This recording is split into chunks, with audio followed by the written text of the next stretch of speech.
this video, help us to continue producing the content you love by subscribing to our channel and pressing the like button. All right, so today we're diving into a pretty heavy topic. Yeah. The arrest of Luigi Mangione for the murder of United Healthcare CEO Brian Thompson. Right. I mean, you sent over a ton of articles on this. Everything from like NTR and AP to the New York Times. Yeah. So clearly this is a case that's grabbing everyone's attention. Absolutely. So what do you make of it all?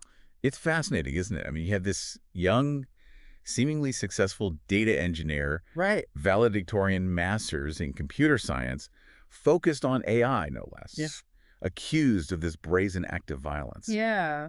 It's a jarring contrast. Totally. And it's not just like who, but like how, a CEO shot in broad daylight on the streets of Manhattan. Oh, yeah. I mean, that level of audacity immediately sent shockwaves through the city, right? Absolutely. The initial reports from last Wednesday paint a picture of chaos and confusion. Right. I mean, a bustling city street suddenly becomes a crime scene. Yeah. The CEO of one of the nation's largest healthcare providers gunned down on his way to a meeting. And for days, the police had virtually no leads. It sounds like something out of a thriller novel. Oh, for sure. And then just a few days ago, the story takes another unexpected turn. Right. A McDonald's employee in Altoona, Pennsylvania, of all places, Wow.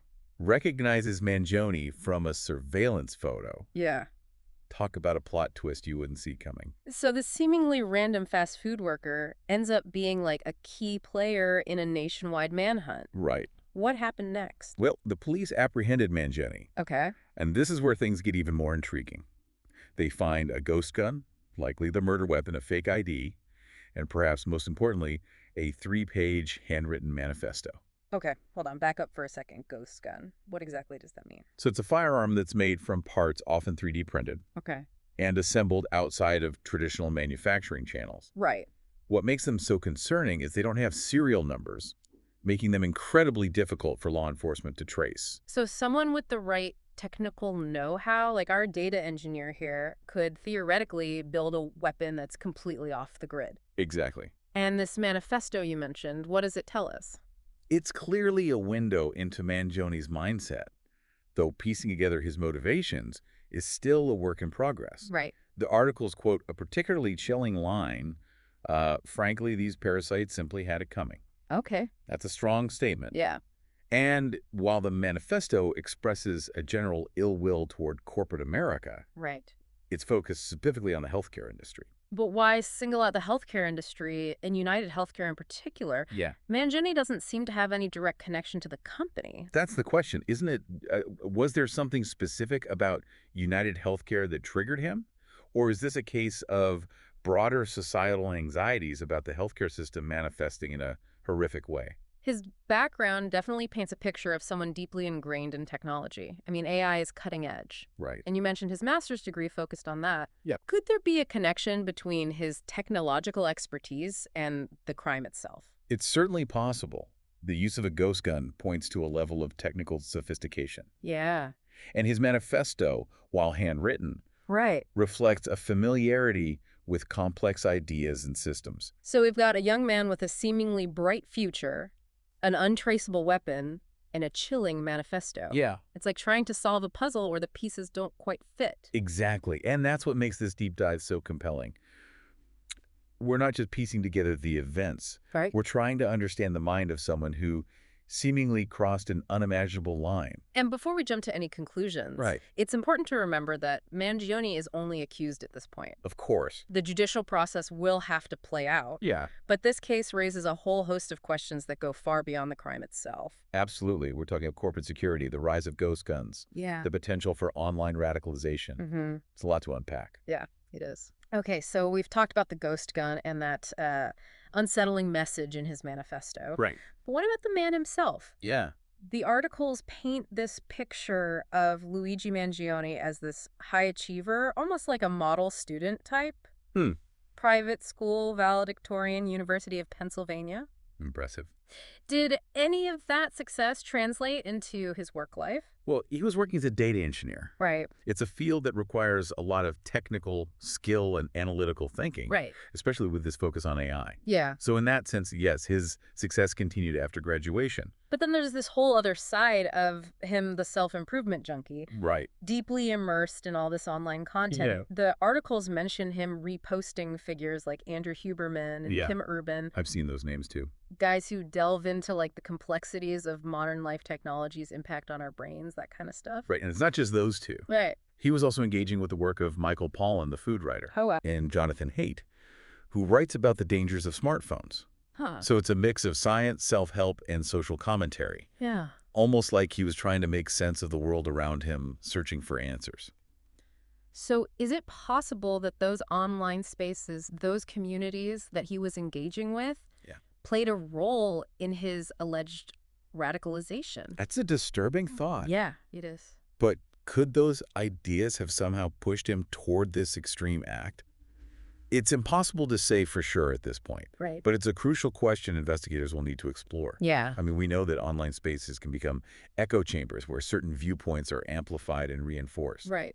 And while not everyone in those communities will resort to violence, Right. there's always a risk that extreme ideas can take root and lead to real-world consequences. Yeah, so I remember reading about this concept of echo chambers. Yeah. Can you explain that a bit more for our listeners who might not be familiar with the term? Sure. Imagine a room where every sound you make bounces back to you, amplified and distorted. That's what an echo chamber is like online. Hmm. It's an environment where you primarily encounter information that confirms your existing beliefs, Right. and dissenting voices are either silenced or drowned out. So you're constantly being fed information that reinforces your perspective, Making it harder to see other points of view or consider alternative explanations. Right. That sounds like a recipe for extremism. Exactly. And the algorithms that social media platforms use often exacerbate this problem. Right. They're designed to show you content you're likely to engage with, Right. which means they often end up reinforcing your existing biases. It makes you wonder if Mangione was part of some online community that shared his anxieties about healthcare? Possibly? Maybe even encouraged his anger towards the industry. Yeah, possible. Well, one particularly unsettling detail from the articles is that Mangione wrote a review of the Unabomber Manifesto. Oh, wow. Remember Ted Kaczynski, the domestic terrorist who targeted universities and airlines? Yeah. Vaguely, I wasn't even born when all that happened. Right. To be honest, I don't really know much about him or his manifesto. Well, Kaczynski argued that industrial society was inherently destructive Okay. and advocated for a return to a more primitive way of life. Ah. His manifesto outlined his ideology and justified his acts of violence. Okay. And Mangione reviewed this. He did. What did he say? He didn't condone Kaczynski's violence, So? but called him a political revolutionary. And here's the part that really struck me. He said that some of Kaczynski's predictions about modern society were prescient. Wow. So he saw some validity in Kaczynski's ideas even if he didn't agree with his methods. Exactly. It's a chilling connection. It is. And it raises serious questions about the potential for online content to influence real-world actions. For sure. Did those ideas plant a seed in Mangione's mind? Yeah. Or is this just a coincidence? It's hard to say, but it's a connection we can't ignore. Definitely not. Okay, so we've got this seemingly intelligent, successful young man, deeply immersed in online content, Yeah. engaging with ideas about the dangers of technology and the failures of modern society. And he ultimately chooses violence as a way to express his discontent. Yeah.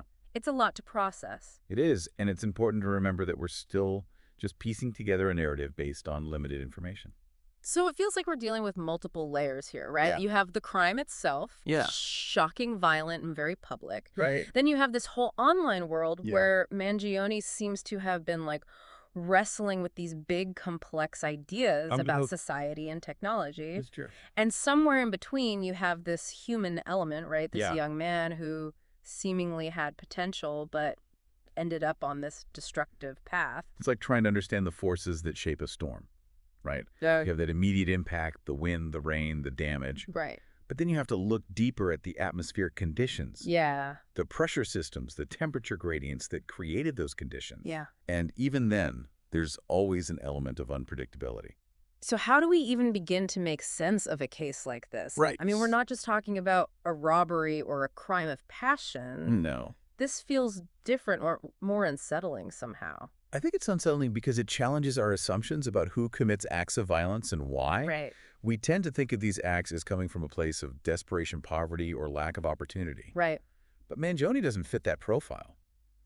He had education privilege, a career path that many would envy, Yeah. and yet something led him down this dark path. And this brings us back to the healthcare industry. Yeah. The articles mentioned that some companies are already beefing up security in response to the shooting. Yeah, I read that too. It's like a ripple effect of fear. It's understandable CEOs are suddenly realizing they're not immune to this kind of targeted violence. Right. And it is not just about physical security. Right. The articles also talked about companies scrubbing executive photos from their websites, Right. trying to minimize their online presence. So there's this sense that the rules of the game have changed. Yeah. This case has created a new level of anxiety, Right. not just for CEOs, but for anyone in a position of power or influence. And it makes you wonder, what's the long-term impact? Yeah. Will this lead to a more cautious, less transparent corporate culture? Will it fuel a further divide between those in power and those who feel marginalized or disenfranchised? We're talking about potential shifts in corporate behavior. Yeah. Concerns about online radicalization, Right. the debate over gun control, and the availability of ghost guns.